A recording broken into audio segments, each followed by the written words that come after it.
Madam President, it's a pleasure to welcome you to Jerusalem. Thank you. Now, I'm going to pronounce this imperfectly. Dobrodozhli. Hvala. Thank you. I gather that was okay. That Thank was you. excellent. Thank you. I know that this is your first visit abroad, one of your first Israel. visits abroad, and your first visit to Israel. So welcome on both occasions. I think there's a significance in your decision to come here so soon after being elected president. I know it reflects your personal commitment to strengthening the ties between Israel and Croatia, and I want you to know that I share this same commitment. We have a good friendship, but I think there's a lot of untapped potential in strengthening our relations. I'm sure your visit will serve as a catalyst to expanding our cooperation in two fields. One, to enhance our political dialogue, but second, also to energize our economies, and we can do a lot together. We have many entrepreneurs, many ideas, many interests in technology and in every other field, and we're prepared to discuss it with Croatia. We're prepared to discuss it with you, and we hope that this visit will help build a strong relationship between Israel and Croatia. Madam President, there is seldom a visit that occurs here in the last few months and weeks that I don't speak about the event that could shape our world, I fear, not for the better. I'm talking about the deal between the P5+1 and Iran.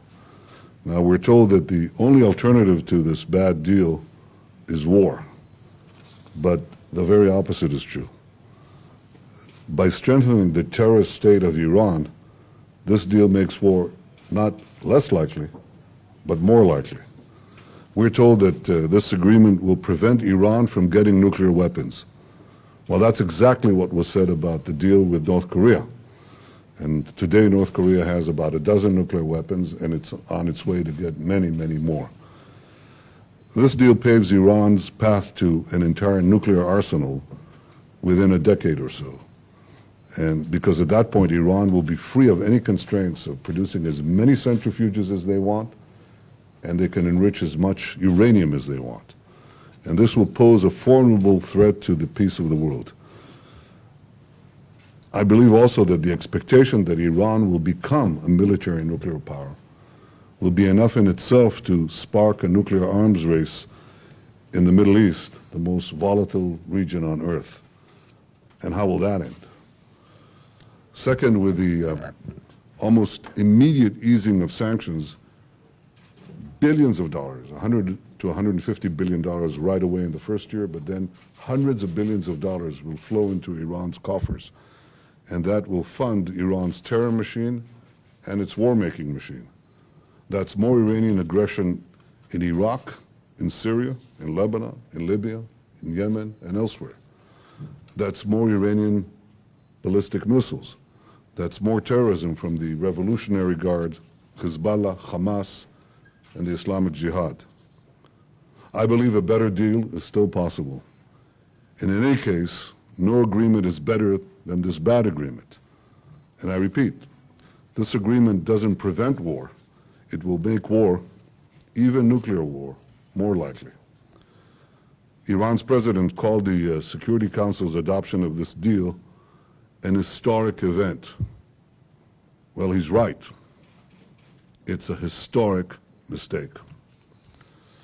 A better deal that would tie the lifting of restrictions on Iran's nuclear program and would roll back Iran's nuclear infrastructure, such a deal would be tied to ending Iran's aggression and terrorism.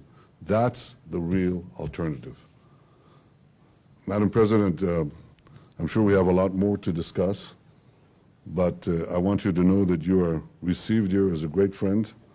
You share my desire to advance peace, security, and prosperity. You come to Israel in friendship. We welcome you in that same friendship. Welcome to Jerusalem. Thank you.